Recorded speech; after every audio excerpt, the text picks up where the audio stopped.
Okay, coming at you, show number 37, the JoJo Show. 37 for those who don't habla. 37, I still couldn't find 35. It may be the lost episode.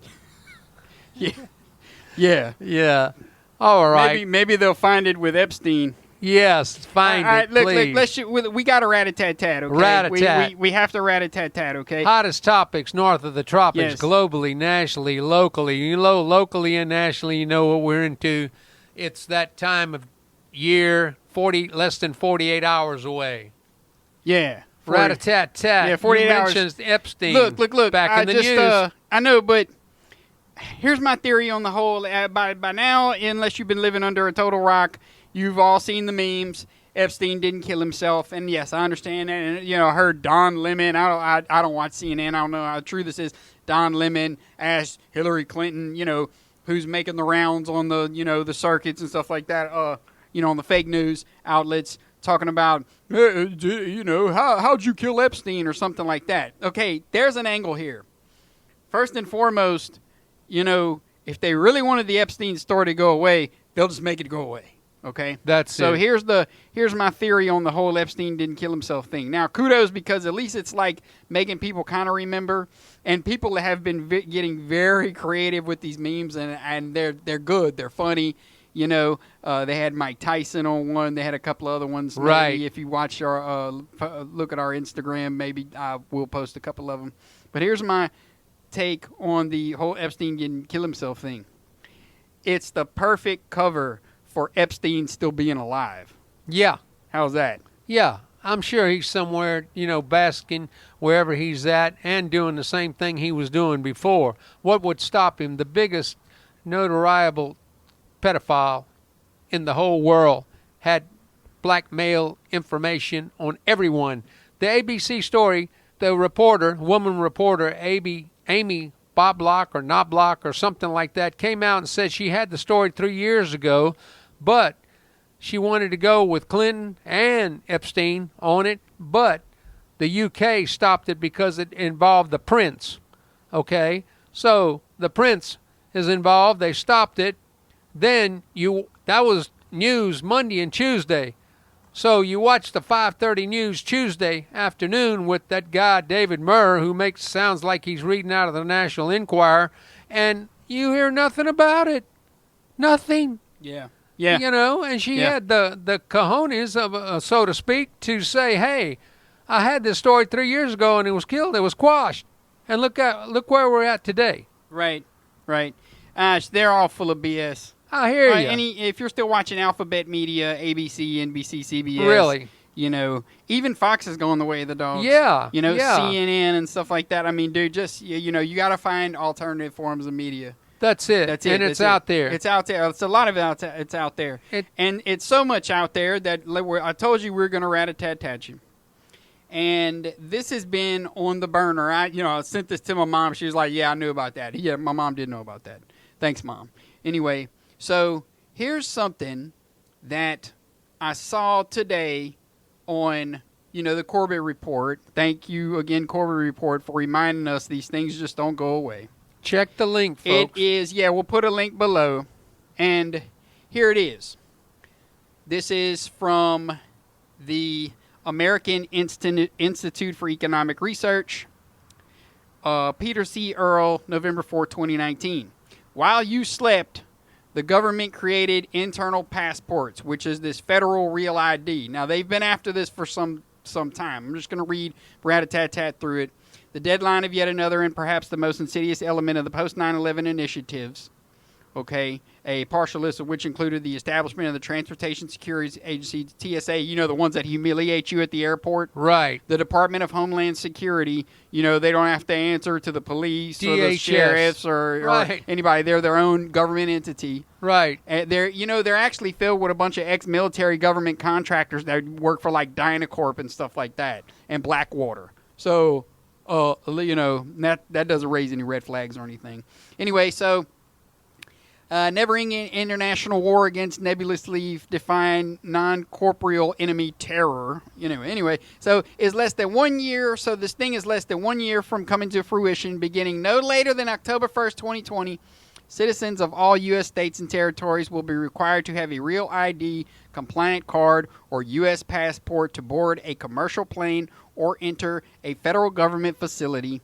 Pundits citing the inevitability of what amounts to a national ID card have regrettably been vindicated. I mean, maybe you didn't hear it on this show because it was a while back, but I've been telling people, dude, they want you to have a national ID, almost like a passport to get between the states. Right. And so now they're going to come out with and say, oh, you have to fly with it, but don't worry, give them about 5 years and they'll have checkpoints at the state lines to where, oh, hey, let me see your papers. It's like the Germans used to do. That's it, back man. During the Nazi days. So I'm just saying, dude, you say what you want. Say, oh, Trump wouldn't let that know. Trump's letting it happen. Trump 2020, where you at? Welcome to the USSA. And don't for 2 seconds think, if you're a Democrat supporter out there, think, well, the Democrats will stop that. No, they're not. They're not. I mean, they're not. But Joe, real quick, what would be the goal of our state ID isn't good enough? We live in America. Right. Our state ID isn't good enough? Right. I mean, I don't know. I can't go to Oregon and show my Louisiana license. Right. To get into a bar or something like that. No, I got to show my federal ID now. Federal ID, yeah, and that thing is going. I mean, you need to post that link for sure. I read it today after you sent it to me. I read half of it, and then I read it again at lunch. You need to really read that, people, and see what it's all about. I mean, this entails everything. If you owe taxes, if you're arrears with child support, if you're this, you're that. If you had outstanding bank loans. Yeah, if you have this and that, I mean, they'll pull that Fed ID on you. The Social Security number was supposed to be the thing put out by Roosevelt years ago. That was supposed to. Everybody had a Social Security number. They can still track you and follow you there, but they're not going to be able to. They'll be able to do it more and forcefully with this federal ID that's going to come to fruition, like you say, October 2020. I'm not going to fly, and I guess I'll stay at home, so maybe I won't have to go get the ID. Here we go. This is from the article. Expected over time to be leveraged against individuals with outstanding traffic tickets, tax disputes, child or spousal support arrears, or behind on loan payments. Yeah. Access to national parks and historic sites may be tied to it. Yeah. Recent proposals pushing compulsory voting are a step closer to realization and enforcement with the establishment of a mandatory government ID card. Census data, drug prescriptions, and even library borrowing choices and habits are likely to eventually be linked with personal data associated with the new ID requirement. And if the real ID is eventually accessible by the private sector, many individuals with innocuously tainted personal histories may become effectively unemployable. Yeah. So if you had something you did a while back and you got this federal ID and it comes up there, you did something dishonest or you or if got you made, laid off. Hey, remember that Facebook post you made 5 years ago? Yeah. Well, we know it's you, so we can't hire you, or we won't be able to get that bank loan. They're going to demand you, a terrorist or some kind of a domestic something, not to get what you need. So there it is. That's one of the rat-a-tat-tat things. The other rat-a-tat-tat thing going on, and it keeps going on, and they're finding out more about it, is this impeachment probe, the inquiry, the quid pro quo. From the quid pro quo. Yeah. And then now they found out the whistleblower had said since 2017, we got him now. The impeachment starts now. We got everything going on it. Now they named the whistleblower and then this and that and the other.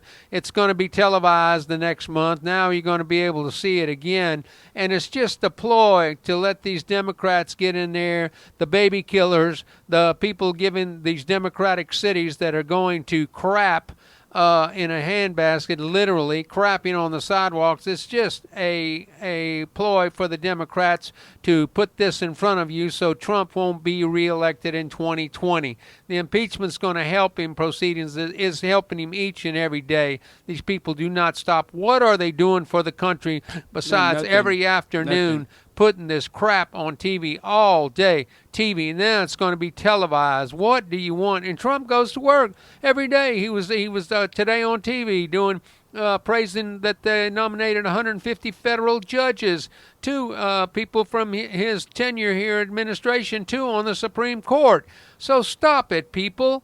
Look where the unemployment is. And it all revolves back to Obama and his scheme and Hillary and her deplorability. Now, I saw that commercial again, and that boils me to no end. My wife finally realized what she said. She called Trump supporters or Republicans just Walmart deplorables. Give me a break. With the people that got shot in Walmart over there in El Paso, deplorables too, Hillary? How can you say that? Okay, but Walmart got its start in Arkansas, and guess who helped Walmart get so big in Arkansas? Well, figure it out. Figure it out. Okay, they went through the bank of Mena there. Yeah, let's keep going. Okay, what you now, got? Now, this is something. This is from Leonard E. Reed. This is a quote. About what? Listen. Most Americans are unaware of a decline in individual liberty. And the reason is obvious. The decline rarely takes the form of sudden personal deprivations, but instead takes the form of unnoticed erosion, and thus we come to regard whatever state we are in as a normal condition. Folks, everything going on out there in the world right now is not normal. No. It's not normal. You look up in the sky, they're spraying it with chemicals. That's not normal. No. All this stuff going on in government right now, that's not normal. Okay? So take a step back. If you're not, I hate to use the term woke. I'm just going to say awake. If you can't see what's going on by now, dude, you'll never be able to see it. Yeah, and what else do you need? What else proof do you need? I mean, just sitting back and everything status quo. You're sitting on your retirement, and your people are going to college to learn how to be Antifa artist or what? I don't know. Antifa. I mean, what is it? You don't see that kind of crap with 102,000 people this Saturday in Tuscaloosa at 2:30. Right. You don't see, or maybe you do. I want to see. How about all these people that are at that Tuscaloosa game or watching the game or whatever? How about an anti-5G commercial? Yeah. You're not going to see that. No. Okay, now, see, when the body system is exposed to the electromagnetic frequencies emitting from these things and these towers that they're going to put up on every street and everywhere, you can see cell phone towers are everywhere. See, but the body's exposed to the EMF, the polarities can become altered and reversed, which in turn can lower the immune system to invite sickness and or disease. That's just what we got right now. Yeah. Wait till those 5G gigahertz towers start radiating at higher gigahertz, and it's on your street, and it's damaging your body. Yeah. And you've been living by the thing for 2 and 3 years, and now you got to go to the doctor for some weird form of cancer. Dude, don't think for 2 seconds this is not going on. Well, yeah, and then you got your electric stove there, your gas stove, and it turns on by itself while you're at work, and you come home and your house is ashes. And then where do you go from there? You're going to have to go to Big Brother, and where are you going to go then? I mean, Big Brother is getting too big, and it is big, and a lot of freedoms and stuff. We have more freedoms, just like we were saying. You can travel from city to city, block to block, state to state. Now, I don't know if you can do that in some municipalities where they're Muslim controlled, like that in Minnesota, where Obama let all those Muslims in. Or Dearborn, Michigan. Yeah, or Michigan, yeah. But, I mean, just face it. Little Joe said it last show. What freedoms do we have? And I kind of looked at him and said, man, what are you talking about? But just really, really look at this federal ID thing. Figure it out. All right. I mean, how legit are you going to get to quit? I mean, with the federal ID. So the one serving of toothpaste contains 0.22 milligrams of fluoride. If the poison control tells you that, call poison control if swallowed. 1 glass of tap water contains 0.21 milligrams of fluoride. And the same health authorities tell you to drink 8 glasses a day. Wow. Both toothpaste, drink up. Yeah, both toothpaste and tap water contain the same amount of fluoride from the waste system of the phosphate fertilizer industry. These chemicals, are classified as hazardous waste contaminated with various impurities and known to cause cancer, infertility, brain degradation, and bone loss. There you go. I don't give it. Look, You just didn't hear it here. It's out there. It's out there, man. Link it. That's what I'm saying. Look, you know, was it so unfathomable that you've been lied to and poisoned and sold a whole bunch of BS all your life? It's not that unfathomable to me anymore. Yeah, I know, man. I mean, I just, you know, I've been hard. I've been skeptical, and we don't get me on the first man on the moon thing. No. But I mean, bottom line is that you got to realize what's happening. If you're not realizing, I'm 65 years old. You know, he's realizing it at 41, 42. He's I'm 40. trying to. I'm 40. 40. He's trying to teach his child what is out there, truthful, what is not. I mean, his child is 13 years old, 7th grade. But I mean, you know, I'm thinking about my grandchildren. I told my wife the other day, she asked me, when did you get so political? When I started worrying about my grandchildren. Maybe it's too late. My great-grandchildren, maybe it's too late. I just don't know. But I mean, it's out there. The vote's coming up here pretty soon. And it's already here. Vote responsible. Vote American if you can. Try to keep some of these things, these values. And listen, I'm going to say it, and we'll get back to the big story of nationally and locally here. You know, all this stuff that we talk about and all this stuff that you see and you link to and everything, if you want to believe it or not, it's out there. But a lot of this starts at home with faith and family.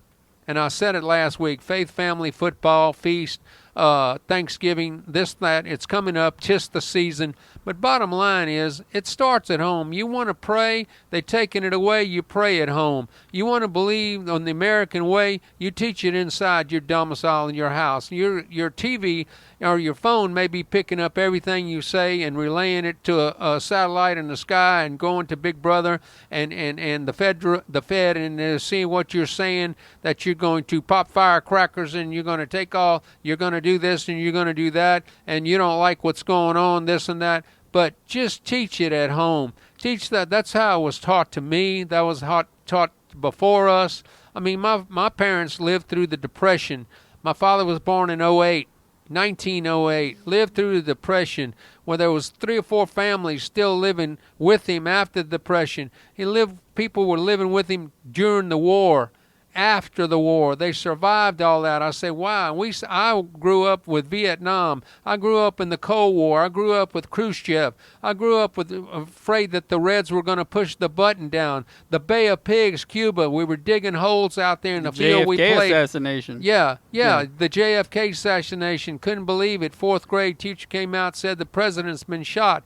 Felt like my world had been done. And then when his brother got shot 5 years later, and then they shot Martin Luther King. Who else did they shoot? And all these guys that did that shooting, where are they now? Where'd they come from? So figure it out. It's out there. And the best thing you can do is with your family, faith, and belief in prayer and things like that will get it going. And speaking of prayers, do the Tigers have a prayer this weekend? Yeah, they do.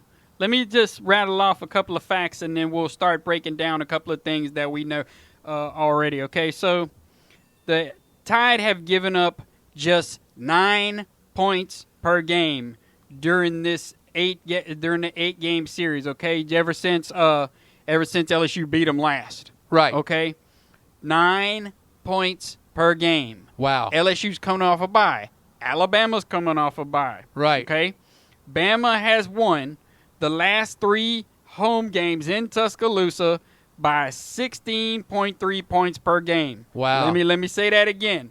Last 3 games in Tuscaloosa, the average score differential was 16.3 points. All right. 2015. Okay, let's go back a little bit. 2015, it was 30-16.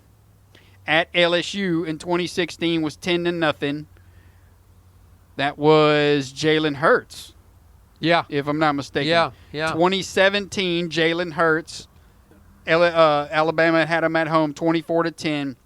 And last year with Tua, it was 29-0 in Tiger Stadium. Correct. Now, they had a couple of phantom calls that went Alabama's way, like they always do. Didn't Tua run about 40 yards? Yeah. Okay. Devin White didn't play the first half. Yeah. But when he got back to the second half, it was still, 14-3, and Devin White was ineffective. Bama rolled 14-0. 14-0. Yeah. But Bama rolled to a 29-0 victory. Right. This year, it's a little different. Don't get me wrong. But let's let's talk about who is not there.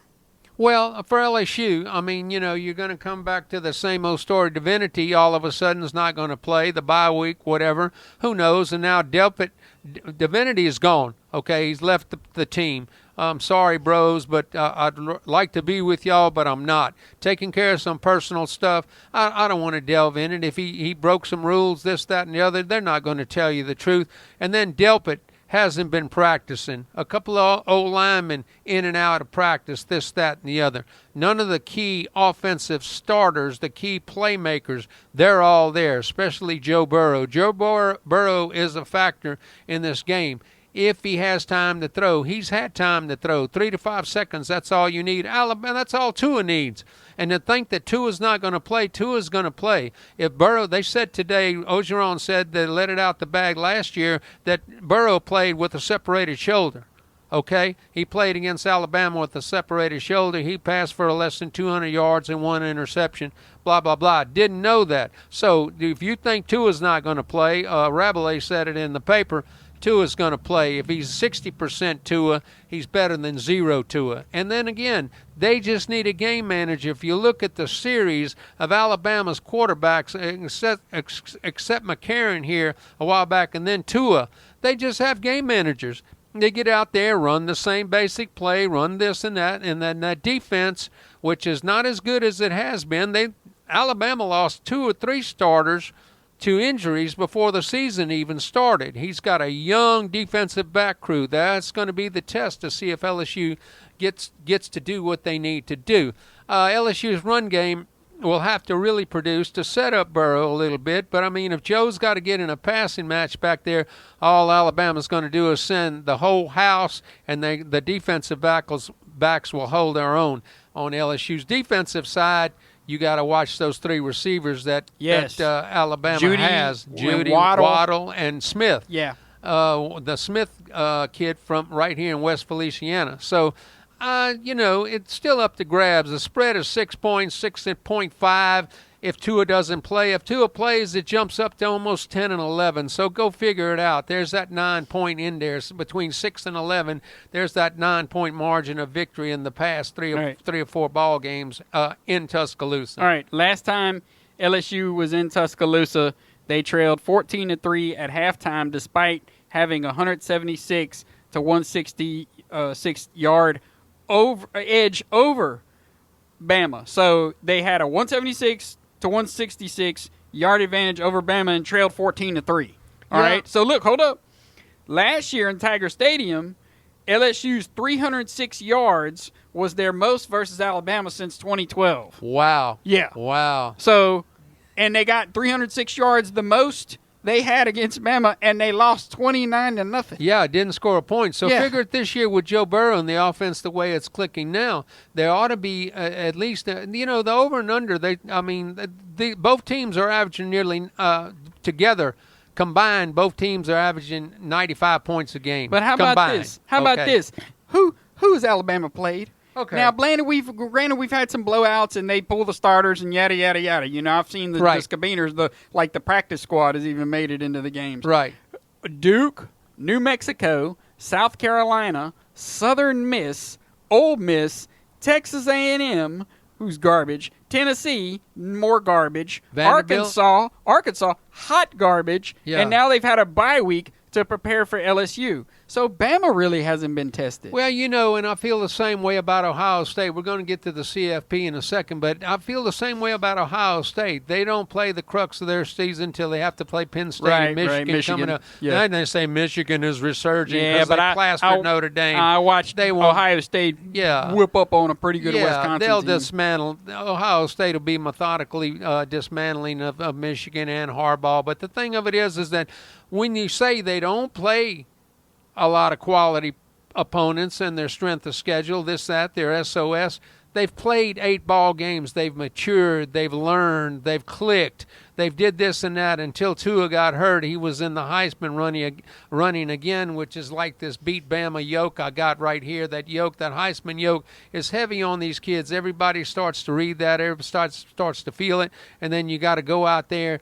and do what you got to do. But, I think Alabama's matured enough right now, and it's Alabama. They've been Alabama since Bear Bryant, before Bear Bryant. They've been Bryant-Denny Stadium, all that stuff. They've been Alabama for years. I saw Charlie McClendon lost his job because he couldn't beat Alabama. Alabama is Alabama. Alabama has so much prestige in these polls and these rankings. Little Joe said he's tired of Alabama winning it all the time. Dude, Alabama even made it into a Fagin song. Come on, sing with me. They call Alabama the Crimson Tide. All right. Yeah, well, anyway, they did that because Fagin wanted to know who was number one football team at the time, and the guy said Alabama, so it could have been they call Penn State the Nittany Lions. They wouldn't have went. Could it have been a year later? They call Oklahoma the Sooner Schooner. Yeah. Anyway, long story short, that's the thing there. The CFP came out Tuesday, and we're running out of time here. We got 22 minutes left. But anyway, yeah, we've been already on going 22 minutes left. The CFP rankings came out Tuesday. I'll just give you the crux of it. Ohio State, you should know already. Ohio State 1, LSU 2, Bama 3, Penn State 4, Clemson 5, Georgia 6, Oregon 7, Utah, Oklahoma, Florida, Auburn, Baylor round up the top 12.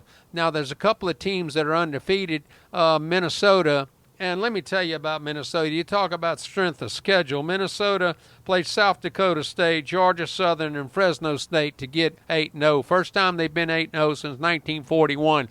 Figure that out. So bottom line is that the strength of schedule means a lot. I think that the CFP maybe got it right this time. If the Sooners wouldn't have lost to K-State, they'd still be number 5. I think they're seeing that Clemson playing Wofford and Charleston. Wow, what great eye candy that is to see what they're doing. But Clemson is still the national champ from last year, so they need something in there. To move Penn State up to number 4 means Ohio State and Penn State will play like 2 and 3. LSU are playing this weekend. If y'all remember the Michigan-Ohio Penn State game, Michigan should have won that game. They should have at least made it to overtime. The kid dropped the ball. Right. It hit him right in the numbers. He should have caught it. Yeah. Okay, so Penn State has been lucky. They're a good team, but they have a little luck on their side. Yeah. Now, I think their luck's going to run out when they play Ohio State. Right, and you think of Utah and Oregon. Oregon's got a lot to do. They lost to a good Auburn team at the time. Now Auburn is down there, still ranked. Let's put all the SEC teams in the CFP. Let's get all the bias about it. You got Florida at number 10 with a quarterback who's marginal.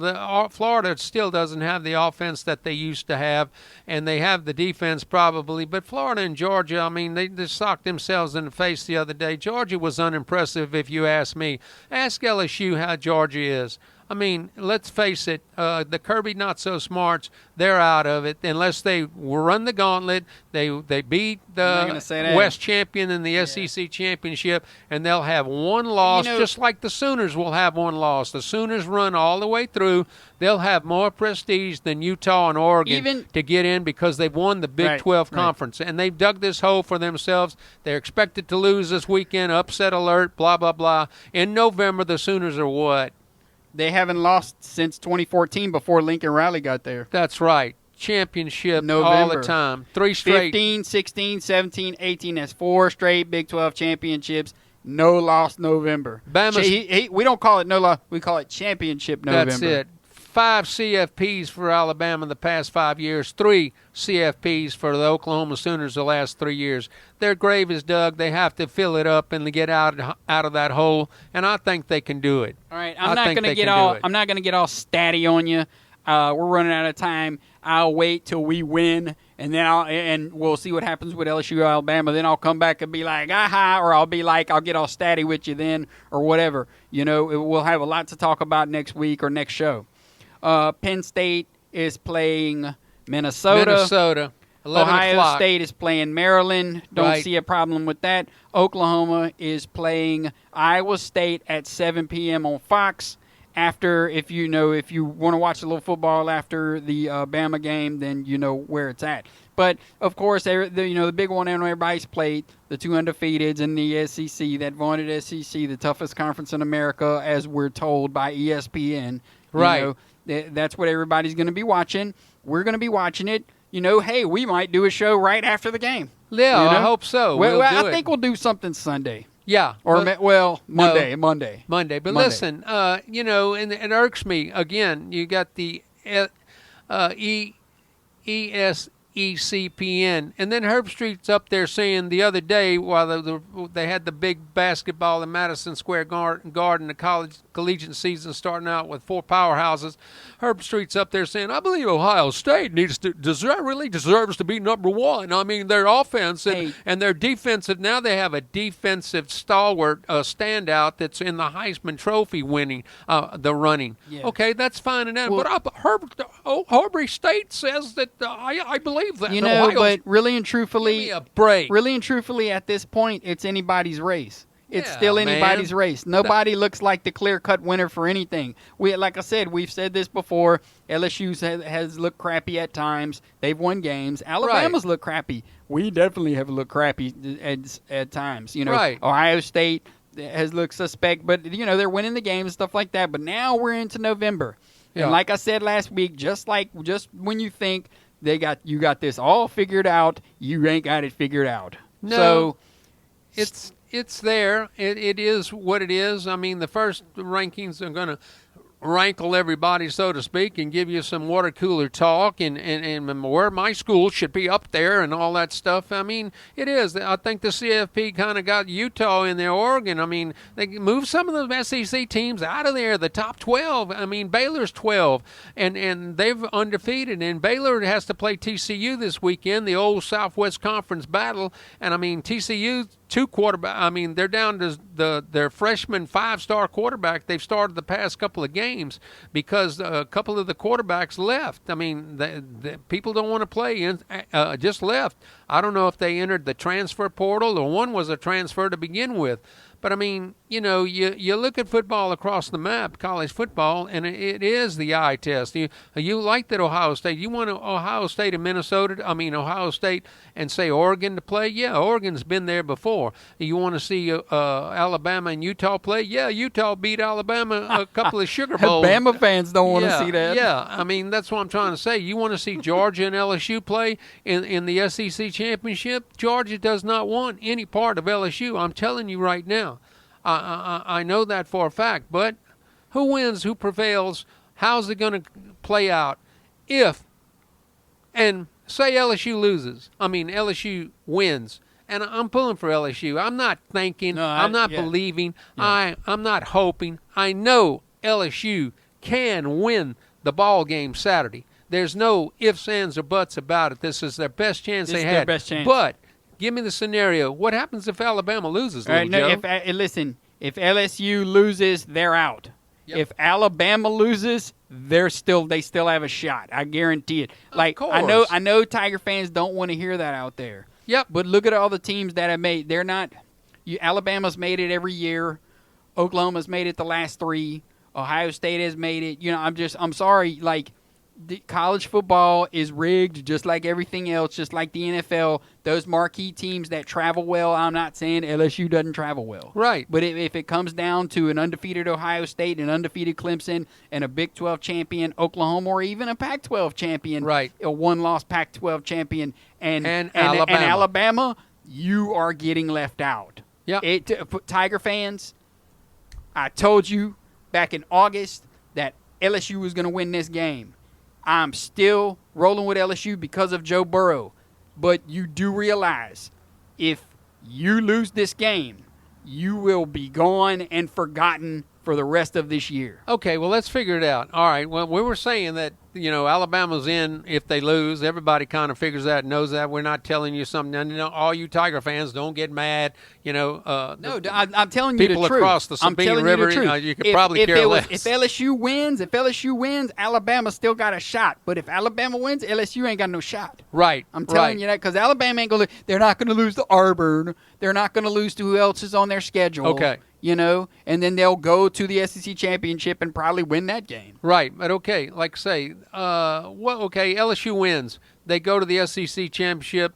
Georgia wins. So does that mean Alabama and Georgia are in? No, I think Georgia would get in on a one loss. Okay, all right. Unless Georgia has two No, loses. the SEC champs has got to get in SEC there. champions got to go. Just like the OU with one loss. Unless Georgia Oregon had two losses at that point. Okay, so Alabama wins, they lose to Georgia. Okay, I already said that. Now LSU wins, and they beat Georgia. Okay, they go automatically. Listen, they'll be undefeated. But will Alabama still get in? I don't know. All kind of weird stuff has to happen. Ohio State would have to lose. We would have to lose again. Even if we wound up winning our conference, we would have to lose again. Hey, I told you we could still be looking at an undefeated Baylor winning the Big 12 and making it into the playoff. Yeah.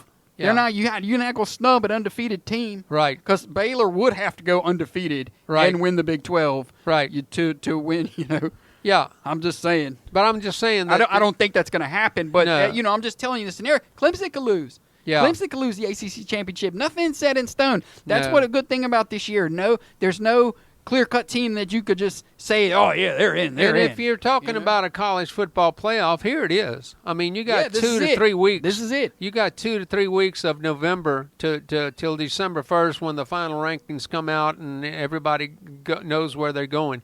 You got 2 to 3 weeks. This is it. Let's go ahead and roll it. Wrap it 10 up. more. You got 10 more on tape. But I mean, you have this to realize that there's a lot of football left to play. Let me get to some football that is going to be pretty good for those who really care. Texas and Kansas State play this weekend at Kansas State, and let's see, Texas is favored by a touchdown. I don't see that. I think Kansas State's going to go out there and do the same thing they do. Kansas State at Texas. Yeah. Oh, yeah. Okay. Nah, but I still think Kansas State could win that game. Well, I think the way they've looked, Kansas State is pretty generic in the way they run the football and what they do. They spread the field and their quarterback goes. But if Texas loses, I mean, you're looking at 6-6. Again, you said that last time, barely a bowl this year. There's another game. If you care, Baylor at TCU, I think Baylor wins that one. You have Iowa at Wisconsin. I mean, Wisconsin started out great and this, that, and the other, and then they got dismantled there in the rain, driving rain at Ohio State. But again, the big games, and you can watch them all this weekend. They start at 11 o'clock, Penn State, Minnesota. Penn State, Minnesota, that's going to be a good game. Yeah, I'm not going to be able to see it. Crack open a beer and huddle around the TV and get ready for the LSU game and watch that Penn State, Minnesota, because that's going to be a good game, dude. Minnesota is not going to go down without a fight, put it that way. Right. And Penn State ain't blowing nobody out. Yeah, so look at the CFP rankings again. And I mean, I didn't go through 25, but starting at 25 and 24, you got SMU, Navy, you got Boise State 22, Memphis at 21, Cincinnati. When's the Natty been in there at 20? Man, Wake Forest, the Deacons at 19. I mean, that CFP again. Like I said, you got these guys. They're about as smart as you and I are. You listening audience out there, and then they got their biases. I learned something today. Anything with humans in it is prone to error. Okay? If man can make it, man can destroy it. That's it. So I think I'm going to say LSU wins. Yeah, LSU wins. I'm going to take off my OU hat, my favorite team, and I'm going to put – this is the only tiger that I wear, that maniacal tiger look. I don't know who he is. The Alabama will go down there, and I'm saying LSU's going to win. If you can see that. We're taking LSU. The Joe and Joe Show taking LSU like we had before. It's taking LSU. Bama. Let's break the cycle. I know it comes once every 5 to 6, maybe 8 years now. If it goes 9 years, then Ogeron was supposed to be the savior here. He's done a lot of right things. He's got a kicker. He's got a quarterback. He's got this and that. And then even in the transfer portal, Derek King from Houston has even mentioned LSU as a possibility landing spot. Wow. But he was supposed to stay at Houston. That's what he said, and that's how good that transfer portal is. Yeah. Who's going to give me more money? These guys can even use him, too. They said it already. Yep. So I guess that's it. All you little ones. Well, no. Let's get to a couple of shout-outs. Hey, Justin, glad you saw the show. Aaron, thanks for watching, man. He seems to be one Uncle of our Dennis loyal. Did too. Yeah, he seems to be one of our loyal guys. Anybody watching the family, Buddha, safe travels. Yeah, man. Tuscaloosa bound. Yeah, Tuscaloosa bound. Everybody that watches the show, that sees the show or whatever, Thank you for the comments. Thank you for the little likes on Instagram and stuff like that. This is it. This is what we've all been waiting for all year. This is what we November knew. 9. This is what we knew what would be the game of the year, and now it's upon us. That's it. We are taking LSU, just like I told you back in August. So that's it. That's all I got.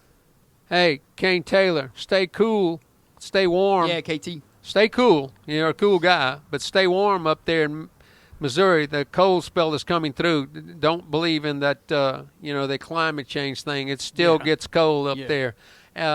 Little guy in Big Texas, they lost the championship 12-7, ran out of time. Little guy from Big Texas caught 2 passes, got down there close to scoring, but the time ran out. So they didn't lose the game, little guy. You didn't lose the game. You just ran out of time. All you little ones, say your prayers, get down on your knees, and please drink all your milk. Thank y'all. Beat Bama. See you later. Love y'all.